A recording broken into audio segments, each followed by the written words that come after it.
The lantern in the abandoned library, the rain had been falling for hours. Not the gentle kind that taps softly on the window, but the heavy, relentless kind that seemed determined to drown the entire town of Ashford.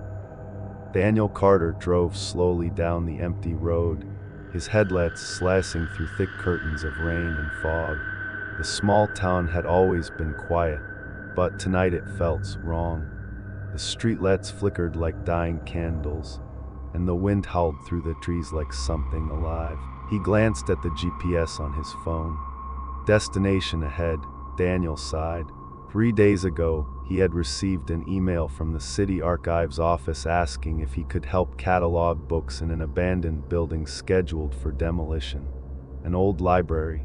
Normally, he would have refused. But Daniel was a freelance historian, and work had been slow lately. Besides, they were paying well. He turned onto a narrow gravel road. At the end of it stood the building. The Ashford Public Library, or at least what was left of it. The structure looked like it had been forgotten by time itself. Broken windows stared like empty eyes. The wooden doors were warped and cracked. Ivy crawled up the brick walls like veins. Daniel parked his car and grabbed his flashlight. Thunder rolled across the sky. He hesitated. Something about the place made his stomach twist, but money was money. He walked toward the entrance. The doors creaked loudly as he pushed them open. Inside, the smell of dust and rot filled the air. Rows of bookshelves stretched into darkness. Some had collapsed. Others leaned dangerously against each other. Tapers littered the floor like fallen leaves.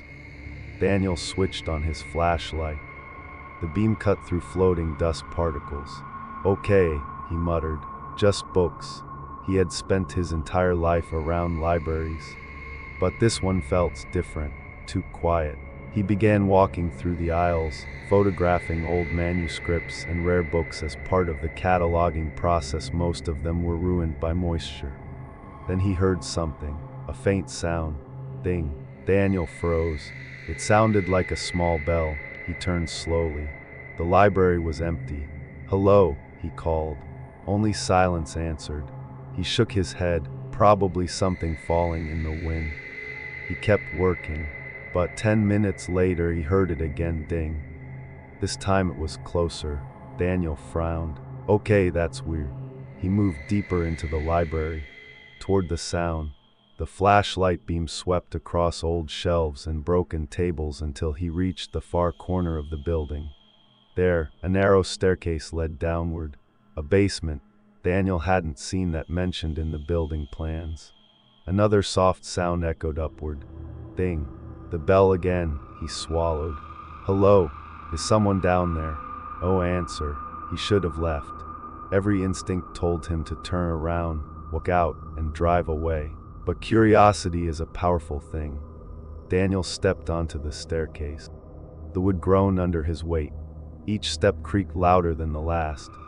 The basement air was colder, much colder. His breath began to fog.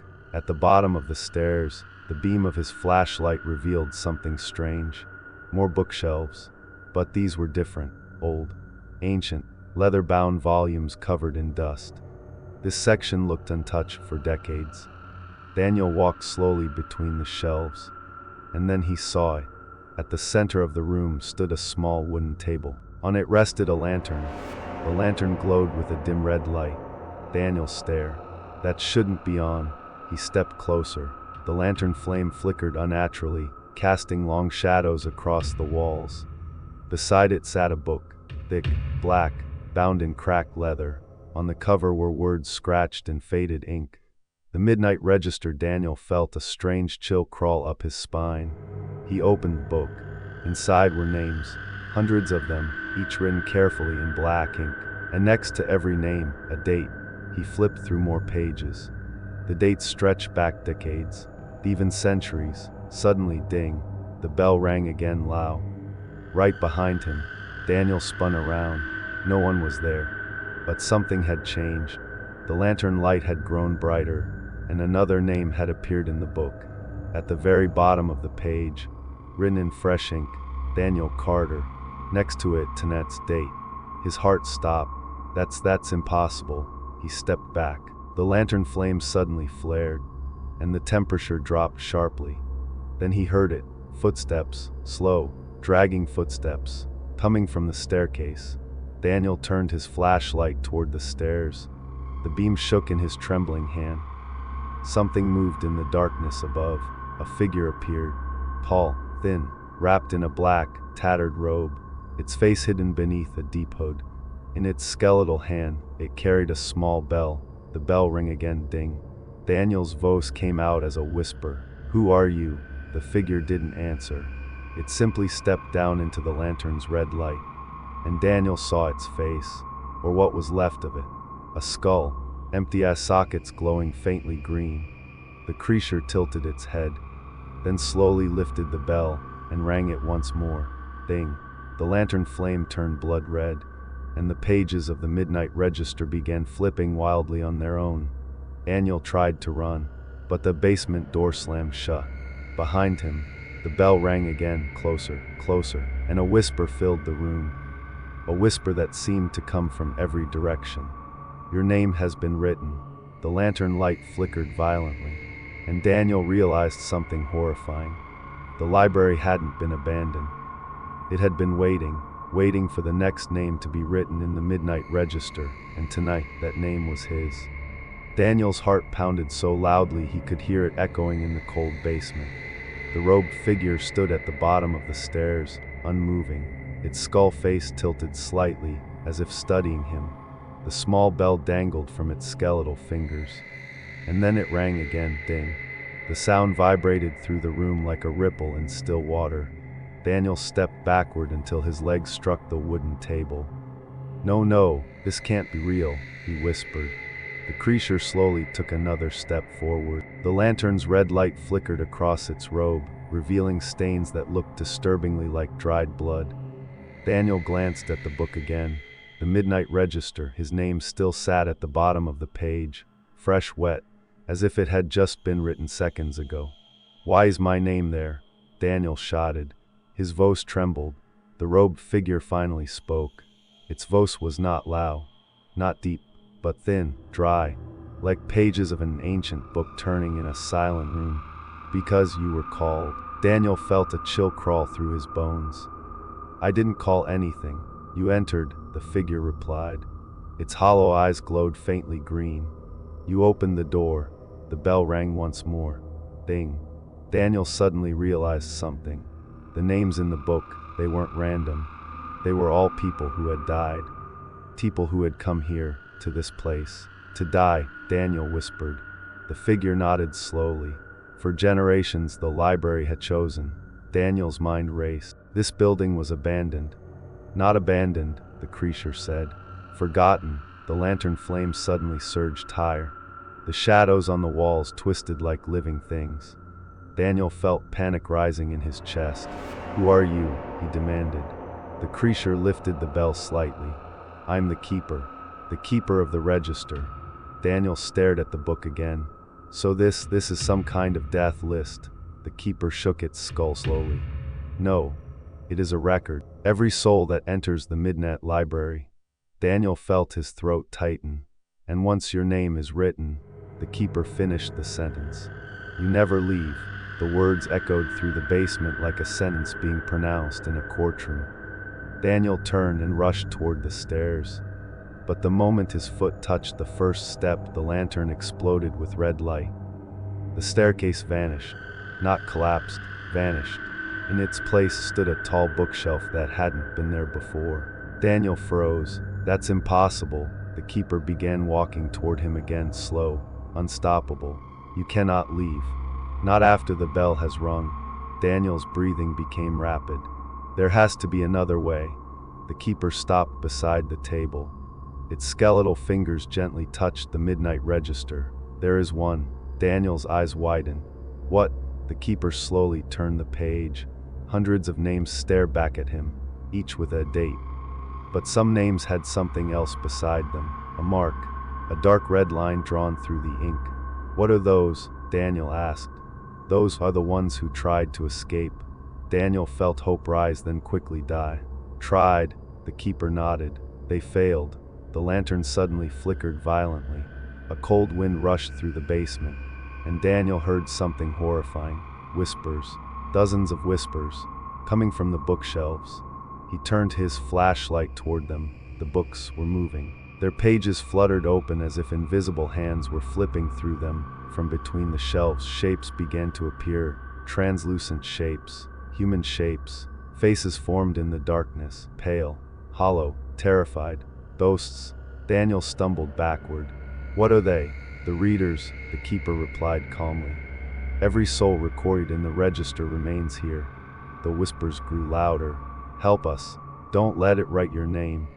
You can still stop it. Daniel's pulse raced. How? The keeper raised the bell again. But before it rang, Daniel noticed something. The lantern. Its flame had changed. The red glow was fading, turning darker, almost black. What happens when the lantern goes out? Daniel asked. For the first time, the keeper paused. Its glowing eyes shifted toward the lantern, then back to Daniel. When the lantern dies, the keeper lifted the bell slowly. So do you. Daniel's blood ran cold. The lantern flickered violently now, its flame shrinking with every second. He realized something terrifying. The lantern wasn't just lighting the room. It was counting down, and when the flame disappeared, he would become another name in the midnight register, another ghost trapped in the library forever. Daniel looked around desperately, at the ghosts, at the endless shelves, at the cursed book. And suddenly, he remembered something. The bell. Every time it rang, something changed. The room shifted. The book updated. The lantern reacted. Daniel turned toward the keeper. What happens if the bell breaks? For the first time, the keeper did not answer, and that silence told Daniel everything. The bell rang again, ding. But this time, Daniel ran straight toward it. Daniel ran.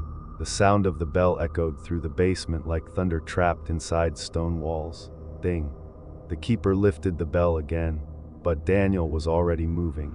He lunged forward, knocking the wooden table aside. The midnight register slid across the floor, its pages flipping wildly. The lantern's red light pulsed like a dying heartbeat. The keeper raised its skeletal arm. You cannot escape.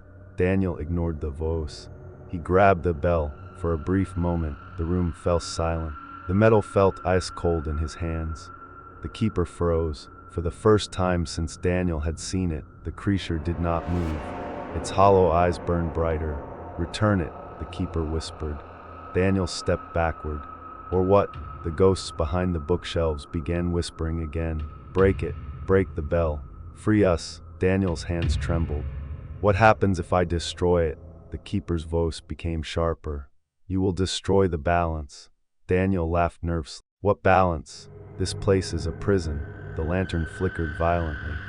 The flame was almost gone now. The room grew darker, colder. The keeper slowly approached. Every soul must be recorded. That is the law of the register.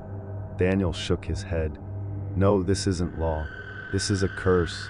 The keeper stopped a few steps away. Without the bell, there is no keeper. Without the keeper, there is no library.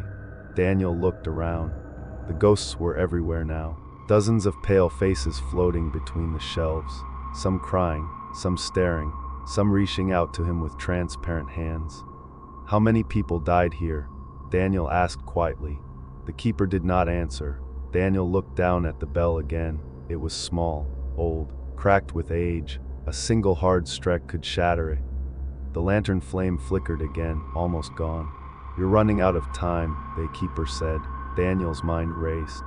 If he broke the bell, maybe the ghosts would be free. Maybe the library would collapse. Maybe he would escape. Or maybe something worse would happen. The whispers around him grew louder. Do it, break it, end it. Daniel raised the bell high. The keeper stepped forward suddenly. If you break it, someone must take my place. Daniel froze. What? The register cannot remain unwatched. The keeper lifted one skeletal finger. If the bell dies, the keeper dies. And the nearest living soul, the keeper pointed directly at Daniel, becomes the next keeper. The room fell silent. Daniel's heart pounded in his ears. So if I break it, I'm trapped here forever. The keeper nodded slowly. You will guard the register. You will ring the bell. You will write the names. Daniel stared at the ghosts. They stare back, endless eyes filled with centuries of suffering. How long have you been the keeper? Daniel asked. The skull tilted. I do not remember. The lantern flame shrank even smaller. Just a tiny red spark now.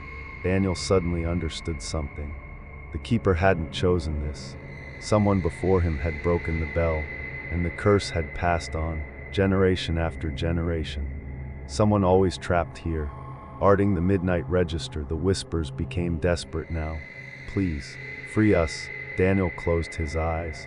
He thought about his life, his small apartment, his unfinished research, the quiet mornings with coffee and old books. All the normal things he would never see again.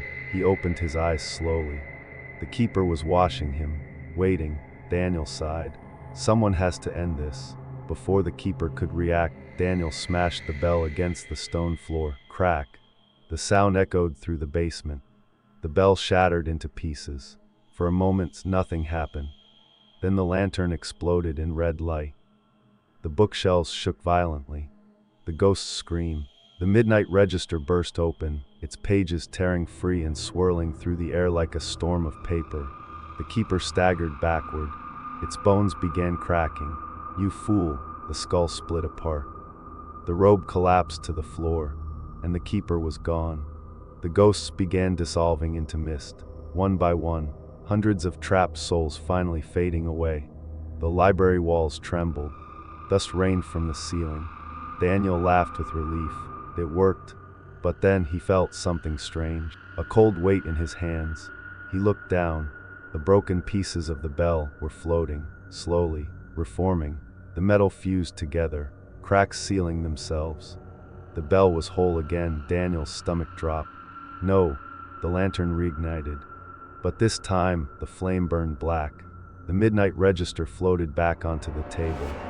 Its pages turned by themselves. A new line appeared beneath Daniel's name. Keeper of the Midnight Library. Daniel tried to move, but his feet would not obey. His body felt stiff, heavy, cold. His hands slowly lifted the bell, against his will. The robe from the old keeper rose from the floor, floating toward him. Daniel's voice trembled. No, no, the robe wrapped around his body. Darkness swallowed his vision. And when he opened his eyes again, the basement was silent, empty. The lantern burned quietly, and Daniel Carter stood at the bottom of the stairs, holding the bell, waiting. Years later, on a stormy night much like the one before, a young woman pushed open the doors of the abandoned Ashford Library. She carried a flashlight and curiosity. She stepped inside slowly. Hello, her voice echoed through the dusty hall. Somewhere below the floorboards, a small bell rang, ding. And deep inside the basement, the keeper of the midnight register waited for the next name.